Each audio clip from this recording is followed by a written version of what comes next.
ईश्वर की उपासना में 5 चीजें हैं। ये अब आप पूछ लीजिए अपने आप को, 5 आप करते हैं कि नहीं?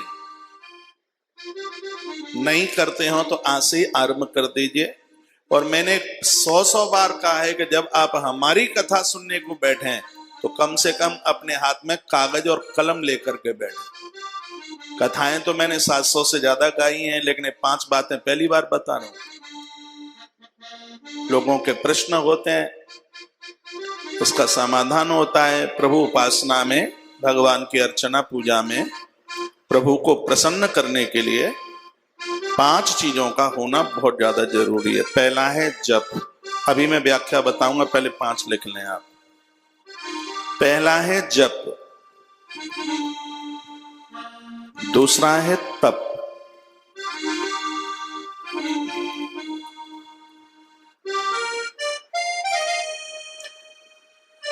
जप लिख लीजिए। किसी भी देवी देवता के आप भक्त हैं, कोई भी हो, कोई भी देवता है, अपने देवता का जप आप जरूर नित्य कीजिए, नित्य जप कीजिए। जप के बिना आपकी उपासना पूरी नहीं हो सकती। किसी बढ़िया गुरु से मिलकर उनसे मंत्र लीजिए, नित्य जप कीजिए। जप के बिना आपकी उपासना पूरी हो ही नहीं सकती। तो जप बहुत ज्यादा जरूरी है। चतुष्टय अंतःकरण शुद्ध होता है जप करने से। चतुष्टय अंतःकरण में 4 चीजें होती हैं, मन, बुद्धि, चित्त और अहंकार।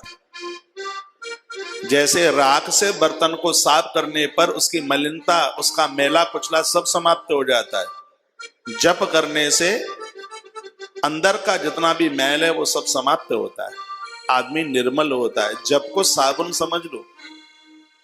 हाँ, हृदय रूपी वस्त्र को साफ करने के लिए जप साबुन है। दूसरा है तप। ये व्रत और उपवास, ये सब तप में आते हैं। अपने इष्ट के नाम का महीने में, 15 दिन में, 8 दिन में आप व्रत जरूर करें, ये तप में आता है।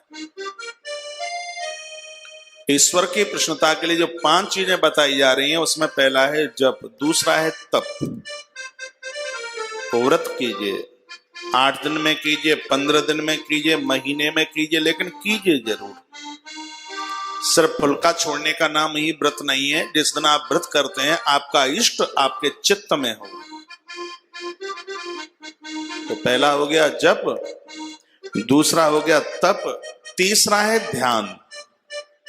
जिस भी देवता के आप भक्त हैं, अपने उस देवता की लीलाओं का स्मरण कीजिए। जैसे भगवान कृष्ण है, मान लिया जाए हम गोविंद की धरती पर बैठे हैं, ध्यान कीजिए कि भगवान कितने दयालु हैं। कंबा दयालुम सडम ब्रजेमा, पूतना विष देने को आई है, उसको ये गति देते हैं।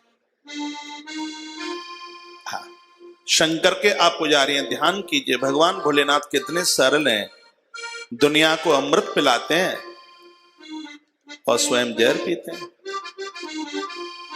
उनकी गुणवत्ता का ध्यान कीजिए, उनकी लीलाओं का ध्यान कीजिए। हम किन्हीं संत गुरुजनों से हम जोड़ते हैं तो हम उनके किए गए कार्यों का ही तो ध्यान करते हैं। और जब किसी के गुरुजन कुछ अच्छा काम करें, बढ़िया काम करें, तो उनके हम जैसे शिष्यों को अति प्रसन्न होना चाहिए, गुदगुदी होनी चाहिए। ध्यान, ये भक्त के लिए कोई चीज हैं, उनकी बात मैं आपके बीच में रख रहा हूं, और ये नित्य कीजिए। पहला है जप, कोई मंत्र जपिए। दूसरा है तप, अपने भगवान के नाम का कोई न कोई व्रत कीजिए। और कितना भी कोई व्यक्ति पेटू क्यों ना हो, कितना भी भूख सहन करने वाला, जिससे बिल्कुल भी भूख सहन ना होती हो, आप सबको पता है कि भीम को आहार चाहिए, अन्न के बिना भीम नहीं रह सकते। लेकिन धन्य भीम वर्ष में एक व्रत ये भी बंदा करता है, निर्जला एकादशी, उस दिन पानी भी नहीं पीता। स्वास्थ्य को ठीक रखने के लिए 8 दिन में 1 दिन भूख हड़ताल हो, स्वास्थ्य ठीक होगा, पेट में गैस नहीं बनेगी, पेट फूलेगा नहीं, खट्टी डकारें नहीं आएंगी, उबासी नहीं आएगी। और अपने इष्ट के हिसाब से कोई दिन चुनिंदा कर लीजिए। और व्रत में नमक छोड़ने की बहुत बड़ी महिमा है। तो व्रत में नमक छोड़ने की बहुत बड़ी महिमा है। और विस्तार से मैं बताऊंगा, आपको निवेदन करूंगा कि हमारे पास में बहुत समय, जो मुझे बाहर टेलीविजन पर सुन पा रहे हैं उनको मैं एक सूचना और दे दूं। ये कथा अनवरत हो सकता है महीनों तक चले, तो टाइम इसका यही है 11 बजे से लगभग 1 बजे तक। इस समय आप लाइव टेलीकास्ट सुन रहे हैं बिल्कुल।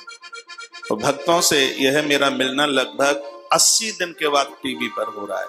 80-82 दिन हो गए हैं। ग्वालियर के बाद वहां से लाइव टेलीकास्ट हुआ था, 24 फरवरी को कथा पूरी हुई थी। उसके बाद में आज मिलना हो रहा है और मुझे तो ऐसा लग रहा है कि आप बिल्कुल मेरे ठीक सामने ही बैठे हैं। भगवान बहुत जल्दी कृपा करेगा, लॉकडाउन भी खुलेगा, बीमारी भी खत्म होगी। प्रश्न किए जाते हैं कितनी बड़ी आपदा, इतनी बड़ी दिक्कत और परेशानी कैसे चल करके आ गई। जब मानव भगवान बनेगा तो यही होगा।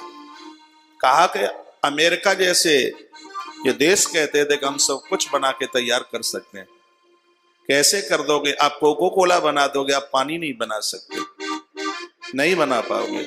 आप एयर कंडीशन, आप एसी बना दोगे, पंखा बना दोगे, लेकिन आप हवा नहीं बना सकते, आप धरती नहीं बना सकते, आप आकाश नहीं बना सकते। जो चीज उसने बनाई है उसी के हवाले में रहने दो।